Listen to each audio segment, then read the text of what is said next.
Hi ಎಲ್ಲರಿಗೂ ನನ್ನ ನಮಸ್ಕಾರಗಳು. ನಾವು ಇವತ್ತು ಶಿಲಾಯುಗ ಮತ್ತು ಲೋಹಗಳ ಯುಗದ ಬಗ್ಗೆ ತಿಳಿದುಕೊಳ್ಳೋಣ. ಯಾರೆಲ್ಲ ನನ್ನ ಚಾನಲನ್ನು ಸಬ್ಸ್ಕ್ರೈಬ್ ಮಾಡಿಲ್ಲ, ಪ್ಲೀಸ್ ಸಬ್ಸ್ಕ್ರೈಬ್ ಮಾಡ್ಕೊಳ್ಳಿ. ಮೊದಲಿಗೆ ನಾವು ಶಿಲಾಯುಗದ ಬಗ್ಗೆ ತಿಳಿದುಕೊಳ್ಳೋಣ. ಭಾರತದಲ್ಲಿ ಅತಿ ಪುರಾತನ ಕಾಲದಿಂದಲೂ ಮಾನವರು ವಾಸಿಸುತ್ತಿದ್ದಾರೆ. ಇವರು ಉಪಯೋಗಿಸಿದಂತಹ ಒರಟು ಸಲಕರಣೆಗಳ ಆಧಾರದ ಮೇಲೆ ಇವರ ಇತಿಹಾಸವನ್ನು ತಿಳಿಯಲಾಗುತ್ತದೆ. ಕೆಲವು ಇತಿಹಾಸಕಾರರು ಹಿಮಾಲಯದ ಶಿವಾಲಿಕ ಗುಡ್ಡಗಳೇ ಮಾನವನು ವಾಸಿಸಿದ ಪ್ರಥಮ ತಾಣವೆಂತಲೂ ಮತ್ತು ಇನ್ನೂ ಕೆಲವರು ದಕ್ಷಿಣ ಭಾರತದ ದಟ್ಟ ಅರಣ್ಯ ಇವರ ವಾಸಸ್ಥಾನವೆಂದು ಹೇಳುತ್ತಾರೆ. ಈ ಶಿಲಾಯುಧಗಳು ಮತ್ತು ಲೋಹಗಳ ಬಳಕೆಯನ್ನು ಅವಲಂಬಿಸಿ ಇತಿಹಾಸ ಪೂರ್ವ ಕಾಲವನ್ನು ನಾವು 6 ಯುಗಗಳಲ್ಲಿ ವಿಂಗಡಿಸಲಾಗಿದೆ. ಅವು ಎಂದರೆ ಹಳೆಯ ಶಿಲಾಯುಗ, ಮಧ್ಯ ಶಿಲಾಯುಗ, ನವಶಿಲಾಯುಗ, ತಾಮ್ರಯುಗ, ಕಂಚಿನ ಯುಗ ಮತ್ತು ಕಬ್ಬಿಣ ಯುಗ ಎಂದು 6 ವಿಧಗಳಲ್ಲಿ ನಾವು ವಿಂಗಡಿಸಲಾಗಿದೆ. ಮೊದಲನೆಯದಾಗಿ ಹಳೆಯ ಶಿಲಾಯುಗದ ಬಗ್ಗೆ ನಾವು ತಿಳಿದುಕೊಳ್ಳೋಣ. ಹಳೆಯ ಶಿಲಾಯುಗವನ್ನು ಇಂಗ್ಲಿಷ್ನಲ್ಲಿ ಪ್ಯಾಲಿಯೋಲಿಥಿಕ್ ಏಜ್ ಎಂದು ಕರೆಯುತ್ತಾರೆ.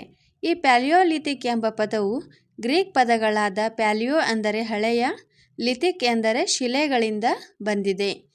ಈ ಯುಗವು ಸಾಮಾನ್ಯ ಶಕ ಪೂರ್ವ 40,000 ದಿಂದ 10,000 ವರೆಗೂ ಇತ್ತು ಎಂದು ಹೇಳಲಾಗಿದೆ. ಈ ಕಾಲದ ಮಾನವರು ಒರಟು ಮತ್ತು ಅಲಂಕರಿಸದ ಕಲ್ಲುಗಳನ್ನು ಮತ್ತು ಕಟ್ಟಿಗೆ ಅಥವಾ ಎಲುಬಿನ ಹಿಡಿಕೆಗಳನ್ನು ಬಳಸಿ ಉಪಯೋಗಿಸುತ್ತಿದ್ದರು. ಈ ಕಾಲದ ಜನರು ಕ್ವಾರ್ಟ್ಝೈಟ್ ಎಂಬ ಅತ್ಯಂತ ಗಡುಸಾದ ಕಲ್ಲನ್ನು ಬಳಸುತ್ತಿದ್ದರು. ಆದ್ದರಿಂದ ಇವರನ್ನು ಕ್ವಾರ್ಟ್ಝೈಟ್ ಮೆನ್ ಎಂದು ಕರೆಯುತ್ತಾರೆ. ಇವರಿಗೆ ಬೆಂಕಿ, ಮಡಿಕೆ ಮತ್ತು ಕೃಷಿಯ ಪರಿಕಲ್ಪನೆ ಇರಲಿಲ್ಲ. ಬಹುತೇಕ ಜನರು ಬೇಟೆಯಾಡಿಯೇ ಬದುಕುತ್ತಿದ್ದರು. ಆದ್ದರಿಂದ ಇವರನ್ನು ನೀಗ್ರೋ ಜನಾಂಗಕ್ಕೆ ಸೇರಿದವರೆಂದು ನಂಬಲಾಗಿದೆ. ಈ ಹಳೆಯ ಶಿಲಾಯುಗದ ಪ್ರಮುಖ ತಾಣಗಳೆಂದರೆ ಈಗಿನ ಪಾಕಿಸ್ತಾನದ ಸೋಹನ್ ನದಿ ಕಣಿವೆ, ನರ್ಮದಾ, ತುಂಗಭದ್ರಾ ಕಣಿವೆಗಳು, ಮಧ್ಯಪ್ರದೇಶದ ಭೂಪಾಲ ಮತ್ತು ಛೋಟಾ ನಾಗ್ಪುರ ಪ್ರದೇಶಗಳು, ತಮಿಳುನಾಡಿನ ತಿರುನೆಲ್ವೇಲಿ, ಆಂಧ್ರ ಪ್ರದೇಶದ ಕರ್ನೂಲು, ಉತ್ತರ ಪ್ರದೇಶದ ಬೆಲಾನ್ ಗುಹೆಗಳು, ಕರ್ನಾಟಕದ ಬೆಳಗಾವಿ ಜಿಲ್ಲೆಯ ಘಟಪ್ರಭಾ ಕಣಿವೆಗಳು, ರಾಯಚೂರು ಜಿಲ್ಲೆಯ ಲಿಂಗಸೂರು ಮುಂತಾದವು ಪ್ರಮುಖ ತಾಣಗಳಾಗಿವೆ. ಮುಂದೆ ಮಧ್ಯಶಿಲಾಯುಗದ ಬಗ್ಗೆ ತಿಳಿದುಕೊಳ್ಳೋಣ. ಮಧ್ಯಶಿಲಾಯುಗವು ಹಳೆಯ ಶಿಲಾಯುಗ ಮತ್ತು ನವಶಿಲಾಯುಗದ ಮಧ್ಯದಲ್ಲಿ ಕಂಡುಬರುತ್ತದೆ. ಇದು ಗ್ರೀಕ್ ಭಾಷೆಯಲ್ಲಿ ಮೆಸೋ ಅಂದರೆ ಮಧ್ಯ, ಲಿಥಿಕ್ ಅಂದರೆ ಶಿಲೆ ಎಂದರ್ಥವಾಗುತ್ತದೆ. ಇದು ಸಾಮಾನ್ಯವಾಗಿ ಸಾಮಾನ್ಯ ಶಕ ಪೂರ್ವ 10,000 ದಿಂದ 8,000 ಮಧ್ಯದಲ್ಲಿ ಇತ್ತೆಂದು ಹೇಳಲಾಗುತ್ತದೆ. ಹಾಗೆ ಈ ಶಿಲಾಯುಗದ ಜನರು ಚಿಕ್ಕ ಸಲಕರಣೆಗಳನ್ನು ಉಪಯೋಗಿಸುತ್ತಿದ್ದರು. ಅವು ಕೌಶಲ್ಯಭರಿತವಾಗಿದ್ದವು. ಆದ್ದರಿಂದ ಈ ಯುಗವನ್ನು ಸೂಕ್ಷ್ಮ ಶಿಲಾಯುಗ ಎಂದು ಕರೆಯುತ್ತಾರೆ. ಈ ಕಾಲದಲ್ಲಿ ಮಾನವರು ವಿಶಿಷ್ಟ ಆಕಾರವನ್ನು ಹೊಂದಿದ್ದ ನುಣುಪಾದ ಮತ್ತು ರಂಧ್ರವುಳ್ಳ ಆಯುಧಗಳನ್ನು ತಯಾರಿಸುತ್ತಿದ್ದರು. ಈ ಮಧ್ಯಶಿಲಾಯುಗದ ಮಾನವನು ಬೇಟೆಗಾರನು, ಸಂಗ್ರಾಹಕನು ಮತ್ತು ಮೀನುಗಾರನು ಆಗಿದ್ದನು. ಈ ಕಾಲದಲ್ಲಿ ಬೆಂಕಿಯ ಉಪಯೋಗವನ್ನು ತಿಳಿದುಕೊಂಡನು, ಮಡಿಕೆಗಳ ತಯಾರಿಕೆಯನ್ನು ಮತ್ತು ಸತ್ತವರನ್ನು ಹೂಳಲು ಕಲಿತುಕೊಂಡರು. ಈ ಮಧ್ಯಶಿಲಾಯುಗದ ಪ್ರಮುಖ ತಾಣಗಳೆಂದರೆ ರಾಜಸ್ಥಾನದ ಅಜ್ಮೀರ, ಗುಜರಾತಿನ ಸಬರಮತಿ, ಮಹಾರಾಷ್ಟ್ರದ ಅಹಮದ್ ನಗರ, ಕರ್ನಾಟಕದ ಬಳ್ಳಾರಿ ಜಿಲ್ಲೆಯ ಸಂಗನಕಲ್ಲು ಮತ್ತು ಚಿತ್ರದುರ್ಗ ಜಿಲ್ಲೆಯ ಬ್ರಹ್ಮಗಿರಿ ಮುಂತಾದವು ಪ್ರಮುಖ ತಾಣಗಳಾಗಿವೆ. ಈ ಕಾಲದಲ್ಲಿ ಮಾನವರು ತಮ್ಮ ಮತ್ತು ಪಶುಗಳ ಆಹಾರಕ್ಕಾಗಿ ನಿರಂತರವಾಗಿ ಒಂದು ಕಡೆಯಿಂದ ಮತ್ತೊಂದು ಕಡೆಗೆ ಅಲೆದಾಡುತ್ತಿದ್ದರು ಮತ್ತು ಪ್ರಾಣಿಗಳ ಚರ್ಮವನ್ನು ತಮ್ಮ ಮೇಲ್ಹೊದಿಕೆಯಾಗಿಯೂ ಕೂಡ ಇವರು ಬಳಸುತ್ತಿದ್ದರು. ಮೂರನೆಯದಾಗಿ ನವಶಿಲಾಯುಗ. ಈ ನವಶಿಲಾಯುಗವು ಒಂದು ಪುರಾತತ್ವ ಶಾಸ್ತ್ರದ ಅವಧಿಯಾಗಿದ್ದು ಮೆಸೊಪೊಟೇಮಿಯಾ, ಏಷ್ಯಾ, ಯುರೋಪ್ ಮತ್ತು ಆಫ್ರಿಕಾದಲ್ಲಿ ಶಿಲಾಯುಗದ ಅಂತಿಮ ವಿಭಾಗವಾಗಿದೆ. ಇದು ಸುಮಾರು ಕ್ರಿಸ್ತಪೂರ್ವ 10,000ದಿಂದ ಸುಮಾರು 2,000 ಕ್ರಿಸ್ತಪೂರ್ವದವರೆಗೂ ಇತ್ತು ಎಂದು ಹೇಳಲಾಗಿದೆ. ಈ ಯುಗವನ್ನು ನಿಯೋಲಿಥಿಕ್ ಯುಗ ಎಂದು ಕರೆಯುತ್ತಾರೆ. ನಿಯೋ ಎಂದರೆ ಹೊಸ, ಲಿಥಿಕ್ ಎಂದರೆ ಶಿಲೆ ಎಂಬ ಗ್ರೀಕ್ ಪದಗಳಿಂದ ಬಂದಿದೆ. ಈ ಯುಗದ ಮಾನವ ಕ್ವಾರ್ಟ್ಝೈಟ್ ಎಂಬ ಕಲ್ಲಿನೊಂದಿಗೆ ಬೇರೆ ಬೇರೆ ಕಲ್ಲುಗಳನ್ನು ಬಳಸತೊಡಗಿದನು. ಈ ಯುಗದ ಮಾನವ ಉಳುಮೆ ಮಾಡುವುದನ್ನು ಕಲಿತುಕೊಂಡನು. ಆಕಳು, ಕುರಿ, ಮೇಕೆ ಮುಂತಾದ ವಿವಿಧ ಪ್ರಾಣಿಗಳನ್ನು ಸಾಕಲು ಪ್ರಾರಂಭಿಸಿದನು. ಹಾಗೂ ಈ ಕಾಲದ ಜನರು ಗುಹೆಗಳಲ್ಲಿ ವಾಸಿಸಲು ಪ್ರಾರಂಭಿಸಿದರು. ಕೈಗಳಿಂದ ಮಣ್ಣಿನ ಮಡಿಕೆಗಳನ್ನು ಮಾಡುವುದನ್ನು ಕಲಿತುಕೊಂಡರು. ಸಮುದ್ರದಲ್ಲಿ ತೇಲುವ ದೋಣಿಗಳನ್ನು ನಿರ್ಮಿಸಿದರು. ನೇಕಾರಿಕಾ ವೃತ್ತಿಯ ಬಗ್ಗೆ ಅವರಿಗೆ ತಿಳಿದಿತ್ತು. ಉಣ್ಣೆ, ಹತ್ತಿಯನ್ನು ಬಳಸಿ ಬಟ್ಟೆಗಳನ್ನು ಉತ್ಪಾದಿಸಿದರು. ಈ ನವಶಿಲಾಯುಗದ ಜನರು ನದಿ ತೀರಗಳಲ್ಲಿ ಫಲವತ್ತಾದ ಮೆಕ್ಕಲು ಮಣ್ಣಿನಲ್ಲಿ ಕೃಷಿಯನ್ನು ಆರಂಭಿಸಿದರು. ಕೃಷಿಯು ನವಶಿಲಾಯುಗದ ಜನರಿಗೆ ಧಾನ್ಯವನ್ನು ಮತ್ತು ಪಶುಗಳಿಗೆ ಮೇವನ್ನು ಪೂರೈಸಿತು.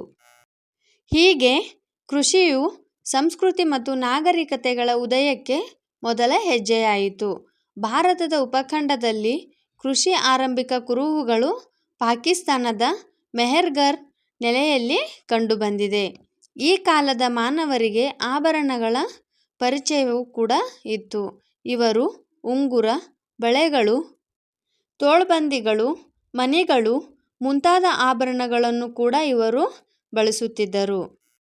ಇವರು ಪೂರ್ವಜರನ್ನು ಮತ್ತು ಆತ್ಮಗಳನ್ನು ಪೂಜಿಸುತ್ತಿದ್ದರು ಹಾಗೂ ಸತ್ತವರ ಬೂದಿಯನ್ನು ಸಂರಕ್ಷಿಸಿ ಇಡುತ್ತಿದ್ದರು ಮತ್ತು ನರಬಲಿ ಪದ್ಧತಿಯು ಕೂಡ ಇವರ ಕಾಲದಲ್ಲಿ ಆಚರಣೆಯಲ್ಲಿತ್ತು.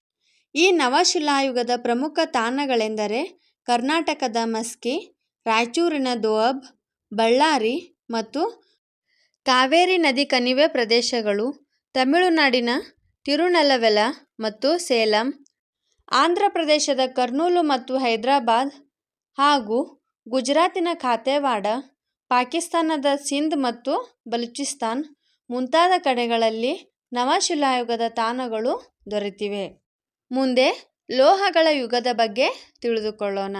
ಶಿಲಾಯುಗದಿಂದ ಲೋಹಯುಗದೆಡೆಗಿನ ಪರಿವರ್ತನೆಯು ನಿಧಾನ ಪ್ರಕ್ರಿಯೆಯಾಗಿತ್ತು. ಲೋಹದ ಮತ್ತು ಕಲ್ಲಿನ ಉಪಕರಣಗಳು ಜೊತೆಯಾಗಿ ಬಳಸಲ್ಪಟ್ಟರು ಹಾಗೂ ಹೊಸ ಶಿಲಾಯುಗವನ್ನು ಉತ್ತರ ಪ್ರದೇಶದಲ್ಲಿ ತಾಮ್ರಯುಗವು ಅನುಸರಿಸಿದರೆ ದಕ್ಷಿಣ ಭಾರತದಲ್ಲಿ ಕಬ್ಬಿಣ ಯುಗವು ಅನುಸರಿಸಿತು.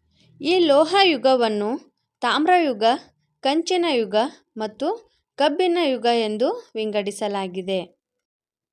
ಲೋಹಗಳ ಆವಿಷ್ಕಾರದೊಂದಿಗೆ ಮಾನವ ನಾಗರಿಕತೆಯ ಬೆಳವಣಿಗೆಯಲ್ಲಿ ಹೊಸ ಯುಗಕ್ಕೆ ನಾಂದಿ ಹಾಡಿದನು. ಜನರು ಕಂಡುಹಿಡಿದ ಅತ್ಯಂತ ಹಳೆಯ ಲೋಹವೆಂದರೆ ಅದು ಚಿನ್ನವಾಗಿದೆ.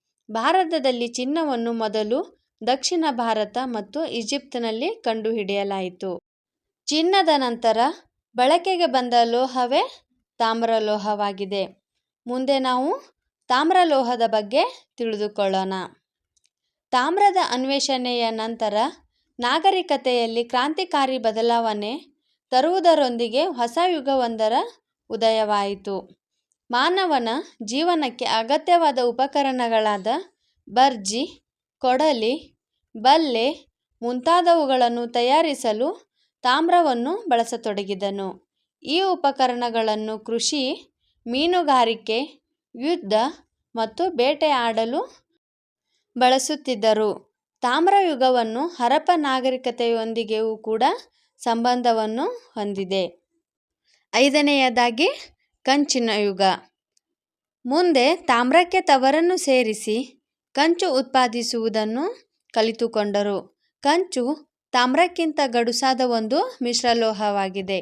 ಕೃಷಿ, ಪಶುಪಾಲನೆ, ಭೂಮಿಯನ್ನು ಆಳವಾಗಿ ಉಳಲು ಮತ್ತು ಅರಣ್ಯವನ್ನು ಕಡಿದು ಕೃಷಿ ಭೂಮಿಯಾಗಿ ಪರಿವರ್ತಿಸಲು ಕಂಚಿನ ಉಪಕರಣಗಳು ನೆರವಾದವು. ಕೊನೆಯದಾಗಿ ಕಬ್ಬಿಣ ಯುಗ. ಕಬ್ಬಿಣ ಯುಗದಲ್ಲಿ ಮಾನವನು ಒಂದೇ ಸ್ಥಳದಲ್ಲಿ ನಿಂತು ವಾಸಿಸುವುದನ್ನು ಪ್ರಾರಂಭಿಸಿದನು.